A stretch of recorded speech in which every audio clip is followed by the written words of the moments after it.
Hi, I'm Rebecca Farnworth and I'm here to talk to you about my book, Valentine. The heroine of my book is Valentine Fleming, who is 27 and she's a struggling actress and who dreams of making it as an actress, but so far hasn't had her big break. She also has an absolutely disastrous love life. But I don't want you to get the impression that she's some needy, moany, kind of person. She's really funny, she's really passionate, she's really feisty, and hopefully people will identify with her trials and tribulations, those highs and lows, those battles with the peanut butter, that kind of thing.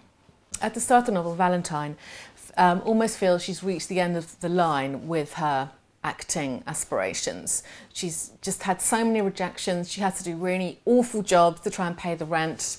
She's just smarting from a recent job as the Sugar Plum Fairy at a children's party where the dad sexually harassed her, and I think she really feels, I've had it. But then she lands a part in a Shakespeare play and things are hopefully going to look up for her. And when she meets the leading man, Jack Hart, Hearts and Valentines, you see, in the play, things start to look up for her in her love life as well. But both of them, of course, have got baggage. And then she finds out something about her past which threatens to turn her world upside down. I always like to write books where the heroine's got quite a striking or unusual name, and so I heard the name Valentine somewhere, I don't know, and thought that would be great. I was halfway through the book and one of my friends said, "Valentine's a boy's name."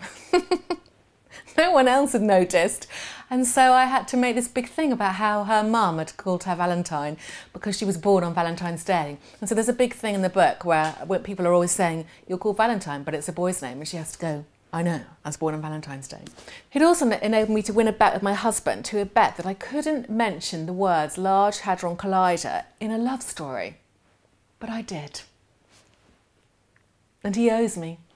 I always like to have a love story at the heart of my books, and Valentine is most definitely a love story, but it's also about friendship, and Valentine is surrounded by a group of really wonderful friends. From her flatmate Lauren, who's a really feisty man-eater who has a terrible compulsion to swear all the time, and to a much older couple, Lily and Frank, who actually have a love story of their own within the book. I'm going to read from the first chapter of Valentine. Valentine Fleming took a long, hard look at herself and despaired. Mirror, mirror on the wall, who was the fattest bum of all? Is it me in these trousers? Should I even be wearing trousers to the audition? Jesus Christ, my arse looks vast. I should be in a reality freak show for people with massive arses. They could call it Arse Swap. She was just hours away from auditioning for the part of Titania, the fairy queen in A Midsummer Night's Dream. But instead of channeling her character's magical and powerful qualities, she was gripped by self-doubt and blind panic. To make matters worse, the audition was on her least favourite day of the year, Valentine's Day, which also happened to be her birthday. Up until a year ago, Valentine had loved having a birthday on the 14th of February. How she used to enjoy strolling down the road, flipping through her impressively large bundle of mail, noting the looks of envy coming at her from the women she passed, who weren't to know that they were seeing birthday cards. And yes, it was shallow. But did that make her a bad person? Did that mean that she had deserved what had happened on this day a year ago? It was imperative not to think about that now. She had to focus on the audition, but it was no good. Suddenly, as if she'd been wearing Dorothy's ruby slippers, she was transported back to the scene in Café Pasta, Covent Garden. She was sitting opposite Finn Steele, the love, she was sure, of her life. She was blissfully happy and felt ever so slightly smug that she had a date on this night of all nights. She neglected to reflect that Finn wasn't in fact her boyfriend. He was someone else's. After 6 months of their affair, Finn had just revealed that he was finally going to leave Eva, his girlfriend, something he'd been promising to do from the moment he and Valentine got together.